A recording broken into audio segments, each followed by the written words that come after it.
Essa semana vamos avançar em mais uma etapa, utilizando a nossa planilha, com as ações selecionadas por cada um de vocês, para tentar caminhar para o final do estudo sobre risco, né, na composição de carteiras de ativos de risco.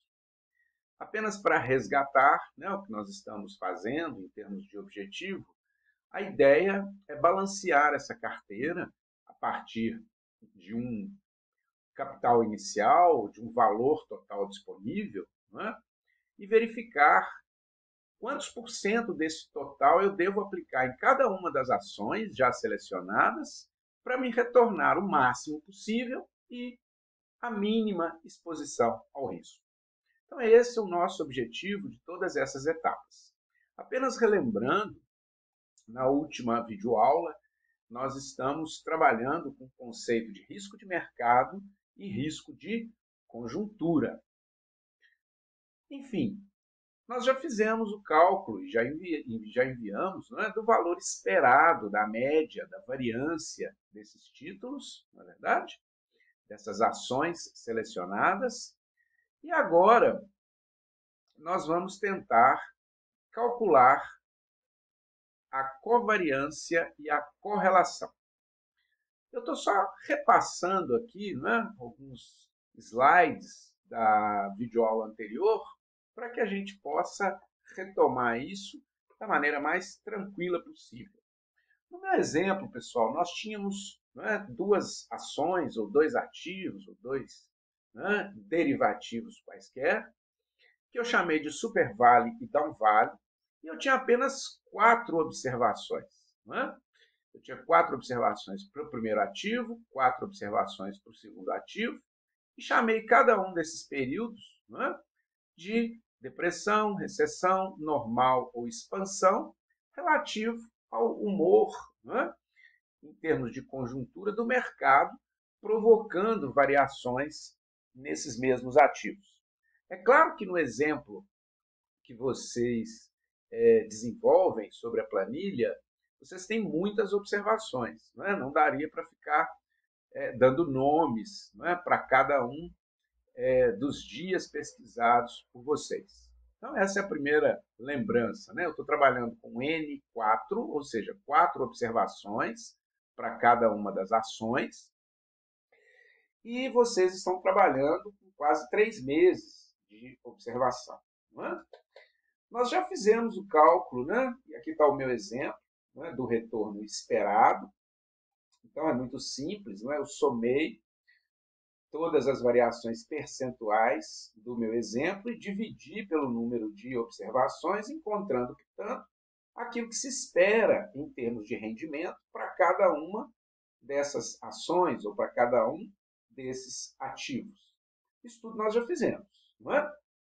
Depois nós pegamos cada uma das observações, novamente, elas estão listadas aqui, e retiramos dela a média.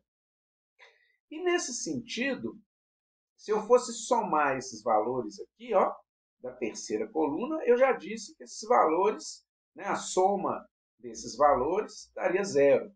E é por isso que a gente eleva essa diferença já calculada ao quadrado. Quando a gente faz isso, nós encontramos dois números.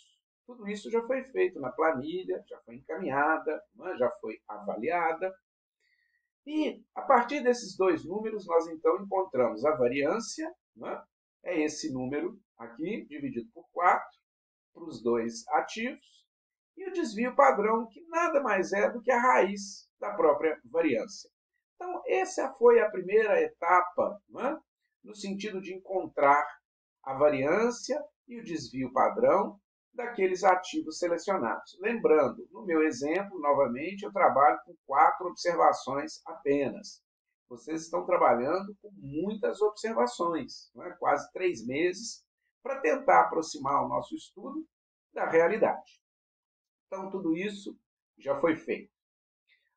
A videoaula de hoje começa com a tentativa de compreender e, antes disso, calcular a covariância e a correlação. Então, agora, vamos devagar. A covariância e a correlação, que nós queremos calcular, na verdade, elas trazem uma informação muito importante, ou seja, elas tentam decifrar a intensidade com a qual duas variáveis se associam. Então, no nosso estudo, para cada uma das observações, ou estado da economia, como eu chamei, nós multiplicamos a diferença obtida em relação ao retorno esperado da primeira ação, no meu caso a Supervale, pela diferença correspondente no caso da segunda ação, que seria, no meu exemplo, a Downvale. Algebricamente, eu estou pegando aquelas duas colunas que nós já calculamos e multiplicando essas duas colunas. Eu quero o produto das diferenças entre cada observação. A observação está aqui, ó, do ativo 1, a observação do ativo 2 está aqui. Para a coluna toda e para cada observação, nós tiramos a média, que é o retorno de A, e para o ativo 2 também retiramos a média. Então, algebricamente, é isso que nós temos, um produto das diferenças já calculadas. Só um pouquinho. Que negócio é esse aqui mesmo? No nosso material está bem organizado, né? Então, aqui, ó, eu tenho a coluna indicada para o ativo 1, ou para a primeira ação selecionada por vocês, e aqui, né, a mesma coisa para o ativo 2, ou para a segunda ação selecionada por vocês. Então, voltemos lá. Nesse momento, pessoal, o que nós vamos fazer é realizar o produto dessas diferenças. Portanto, esses números aqui nós já temos calculados, né? Nós temos a diferença em relação ao retorno esperado para cada linha ou para cada observação. Nós temos a mesma diferença em relação ao retorno esperado para a segunda ação. Lembrem-se, se você somar essas colunas, elas vão zerar, né?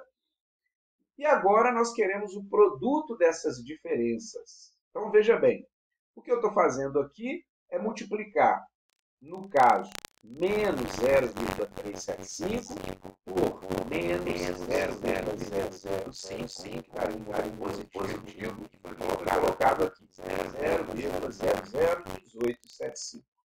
E assim procedi com cada uma das minhas observações. Multipliquei esse número por esse, depois esse número por esse, depois esse por esse, e assim sucessivamente vocês vão fazer na planilha, né, que nós estamos trabalhando nesse momento.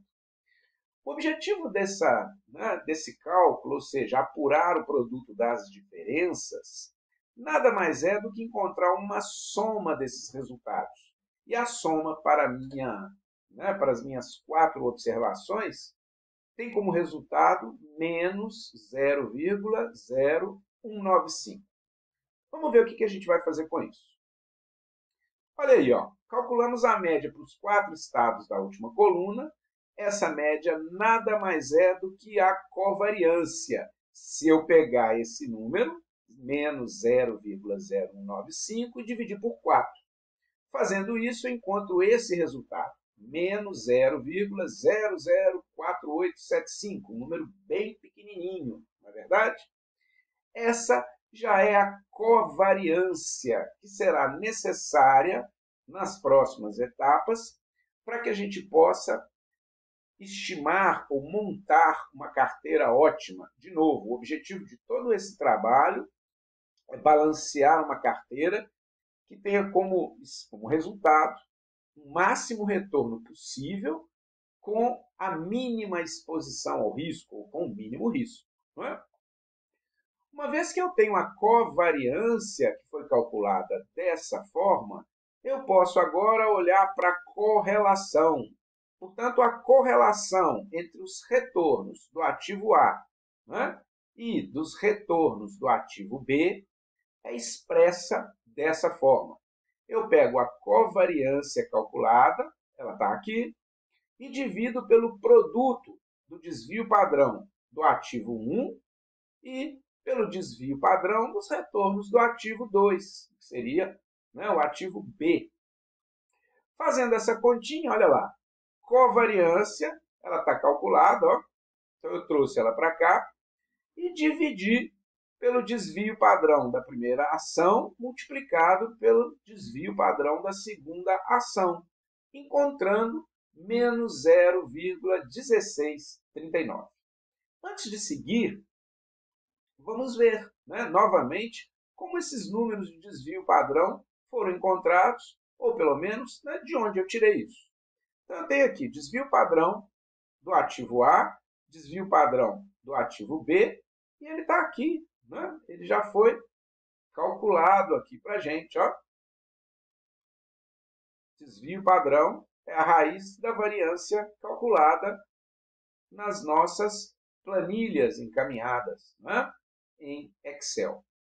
Então, esse número tem relevância, ele é extremamente importante e é mais ou menos o que a gente costuma chamar de beta, né, da carteira, nesse caso, composta por dois ativos ou duas ações, e poderia estar aplicando esse mesmo estudo a qualquer outro ativo, por exemplo, os derivativos, não é? Que nós vamos estudar em breve, para montar uma carteira ótima. Vamos acompanhar. Qual a intuição por trás da covariância? Então, nós estamos olhando para esse primeiro número aqui, menos 0,004875. É um número bem pequenininho, não é? Que eu estou chamando de covariância entre o ativo A e o ativo B. O que eu coloquei aqui é, imagine que ambas as empresas tenham retorno acima da média, ou ambas abaixo da média. Quando isso acontece, eu digo que há uma dependência positiva ou associação positiva em qualquer caso. Portanto, uma relação positiva entre os dois retornos dará origem a um valor positivo para a covariância. E, inversamente, imagine que o retorno da primeira ação, que no meu exemplo eu chamei de supervale, geralmente esteja acima da sua média, quando a taxa de retorno da segunda ação, que no meu exemplo eu chamei de downvale, esteja abaixo da sua média. Quando isso acontece, eu posso perceber que há uma dependência ou relação negativa entre as duas taxas de retorno. E, nesse caso, a covariância será negativa. Por fim, se esses ativos não estiverem relacionados, a gente deve esperar que o resultado seja muito próximo de zero. Então, quando olhamos para a nossa covariância calculada, e é isso que a gente deverá fazer nessa próxima etapa, utilizando os mesmos dados e a mesma planilha já encaminhada, é verificar o sinal da covariância. Mas só a covariância não é suficiente para avançar na montagem de uma carteira ótima. Então, afinal de contas, do que a gente precisa? Vamos devagar. A fórmula da covariância, ela parece, de fato, captar o que a gente está buscando. Ou seja, nós queremos uma relação entre o ativo A e o ativo B, não é? E nós fizemos essa estimativa, não é? Multiplicando os produtos, não é? Das diferenças, ou seja, os desvios em torno de uma média esperada para cada observação, dividindo pelo número de observações. A covariância que calculamos, tanto é igual a esse mesmo número aí, e um número negativo como esse, no meu exemplo, pressupõe, indica que o retorno de uma ação deve ficar acima da sua média quando o retorno da outra ação fica abaixo da sua média. No entanto, por que a covariância não é utilizada, né, diretamente? É muito difícil interpretar o valor numérico e, por isso, nós precisamos calcular a correlação. Uma paradinha aqui. Quando a gente olha para a variância que foi calculada lá atrás, essa variância ela mostra a dispersão dos dados, ou seja, o quanto que eles se afastam da nossa média ou esperança matemática, né? Aquilo que deve render determinado papel. No entanto, para obter esse cálculo, lembrem-se, nós elevamos toda uma coluna ao quadrado. Quando a gente tira a raiz, o que eu estou fazendo é eliminando essa operação e voltando com os números para a escala original. Essa mesma justificativa ou observação serve agora para o cálculo da nossa correlação. Então, olhar para a covariância é olhar para uma medida de associação entre as duas variáveis, que, no entanto, ainda não estão na mesma escala de variação percentual observada ao longo de uma série histórica, ou de um tempo, né, pregresso, enfim, a mesma relação nós vamos ter que estabelecer para a correlação. Então, vamos a ela. Correlação. Para a gente calcular esse número, né, nós vamos dividir a covariância pelos desvios padrão dos retornos dos dois títulos. No nosso caso, a correlação entre o retorno do ativo A, do primeiro ativo, no meu exemplo, SuperVale, e o retorno do ativo B ou do segundo ativo, no meu caso, chamado de DownVale. E a única operação que nós vamos fazer é pegar a covariância já calculada e dividir pelo produto do desvio padrão do ativo 1 e do ativo 2. Então, percebam que nós temos aqui na fórmula covariância dos dois ativos. Então, essa é uma medida de associação entre dois ativos, dividido pelo produto do desvio padrão individual de cada um desses ativos. Então, eu tenho o desvio padrão de A e o desvio padrão de B. Fazendo a minha continha, utilizando os números do meu exemplo, né? Na planilha vocês vão utilizar os números do exemplo observado por vocês. Então, eu tenho aqui a correlação calculada, e ela foi calculada agora. Deixa eu voltar aqui para mostrar, né? Ela está calculada aqui, ó, certo? A partir daquela última coluna, que é com a síntese dos dados. Então, é o que nós estamos fazendo aqui. Menos 0,004875, dividido pelo produto, ó, do desvio padrão do ativo A. O desvio padrão tem esse número, menos 0,2586, e o desvio padrão do ativo B, ele tem esse número, 0,1150. Fazendo essa continha, eu vou encontrar menos 0,1639. Esse número é uma medida de associação entre as duas variáveis que agora retorna à mesma escala que nós observamos em termos de variação percentual ao longo do tempo observado. Agora percebam, o desvio padrão ele é sempre positivo, sempre positivo. O sinal da correlação entre as duas variáveis, portanto, deve ser sempre o mesmo da covariância entre as duas variáveis. Prestem atenção. Se eu encontrar um número, para correlação maior que zero, eu vou dizer ou afirmar que essas variáveis são positivamente correlacionadas. Se eu encontrar um número negativo para correlação, ou seja, uma correlação menor que zero, as variáveis são negativamente correlacionadas.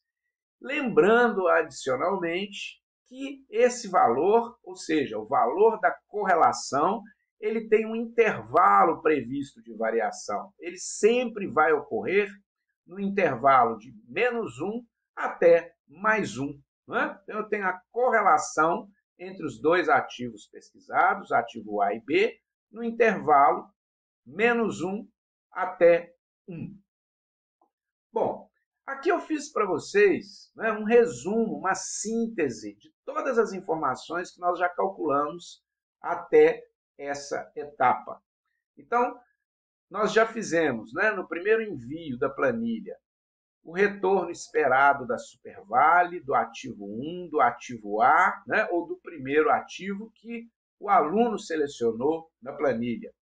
Então, na verdade, essa é a esperança matemática, né, de ganho, considerando apenas a primeira ação selecionada. No meu exemplo, eu encontrei um número 0,175 que corresponde a uma esperança de 17,5% de retorno. Fiz isso para o retorno da segunda ação, que no meu caso eu chamei de downvale. E aí eu tenho o retorno do ativo B, quando eu fiz essa continha, 0,055, isso significa 5,5%, ou seja, eu espero, né? A minha esperança matemática é que a segunda ação renda, nesse período, 5,5%. As variâncias foram colocadas aqui, então eu tenho a variância de A, né, do ativo A, e a variância do ativo B, todas elas sintetizadas, né, naquele quadro anterior.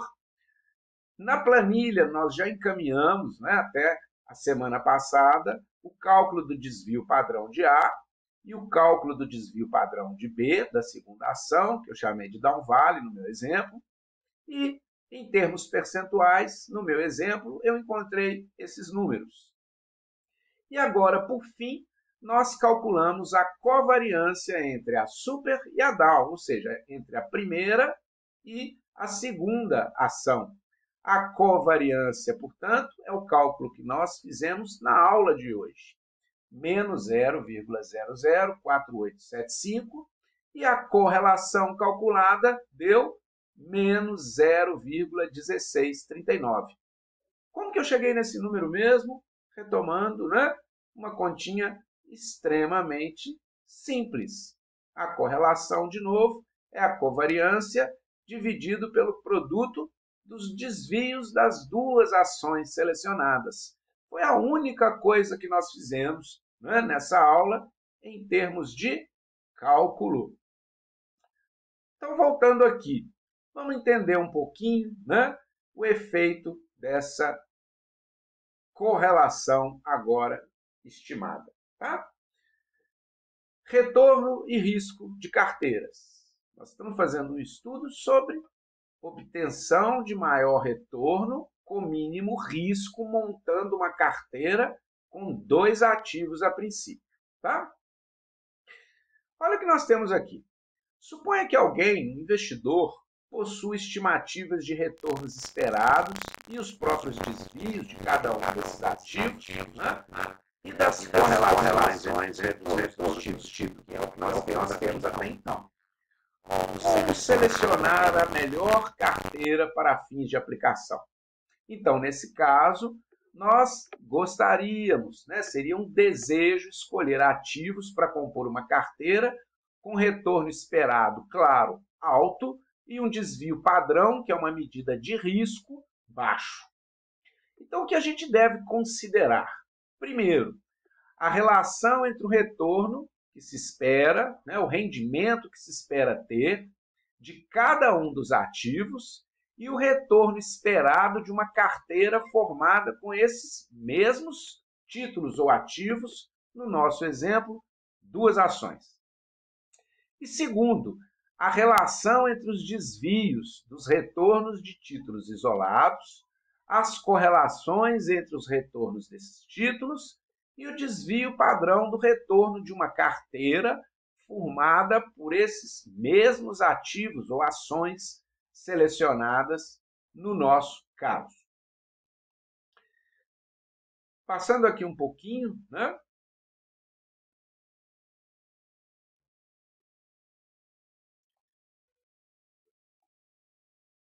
Quando eu olho para a correlação entre a SuperVale e a downvale e percebo que ela é negativa, ou seja, o número que nós encontramos é a correlação, né, do ativo 1 e do ativo 2 igual a menos 0,1639, né, eu estou dizendo, né, que um retorno de uma ação tende a ficar um pouquinho abaixo da média, quando o retorno da outra ação fica um pouquinho acima da média. Né? Claro que, no exemplo de vocês, o contrário também pode ocorrer, tá? Então, o desvio padrão de uma carteira é inferior à média ponderada dos desvios dos retornos dos ativos. E, portanto, a gente pode concluir que, quando a correlação é negativa, o benefício da diversificação é maior se comparado com carteiras que possuem ativos positivamente correlacionados. Uma paradinha aqui. Sempre que a correlação, isso é importante, pessoal, for menor que 1, sempre que a correlação for menor que 1, independente dela ser positiva ou negativa, eu vou ter um efeito diversificação, ou seja, eu vou ter uma certa proteção, né, uma certa diversificação que minimiza, né, perdas consideráveis quando eu monto uma carteira com 2 ativos. No entanto, é possível dizer que as correlações com número negativo, né, que evidenciam essa relação aqui tratada, elas trazem um efeito de diversificação maior. Mas isso é assunto para a próxima etapa, tá? Nesse momento, nós estamos preocupados em tentar calcular, né, como próxima etapa, né, de utilização da nossa planilha, né, da seleção de ações que nós fizemos como exemplo, né, a partir da observação das suas variações percentuais, nós queremos o cálculo agora da covariância entre as duas ações, né, os 2 ativos selecionados. Lembrando que, no meu exemplo dessa videoaula, nós temos só 4 observações. Esse cálculo deverá ser feito essa semana utilizando os dados que vocês têm e que já pesquisaram e já foram encaminhados na planilha. Portanto, a partir de agora e durante essa semana, estaremos preocupados em encontrar a covariância e a correlação dos dados pesquisados. Pessoal, uma boa semana para todos e à medida que formos avançando nesse processo, né, nós vamos poder responder ao objetivo, né, que foi traçado no início dessa série de aulas. Tudo isso tem como objetivo, portanto, distribuir em termos percentuais a partir de um valor, de um capital. Né? Imagine que você tenha R$1.000, R$1.000.000 ou R$100. E o que nós queremos responder, né, ao final desse exercício é quantos por cento desse capital eu devo aplicar na ação 1 e na ação 2 que eu pesquisei para encaminhar na primeira tarefa. Tenham uma boa semana e bom exercício para todos. Um abraço, pessoal.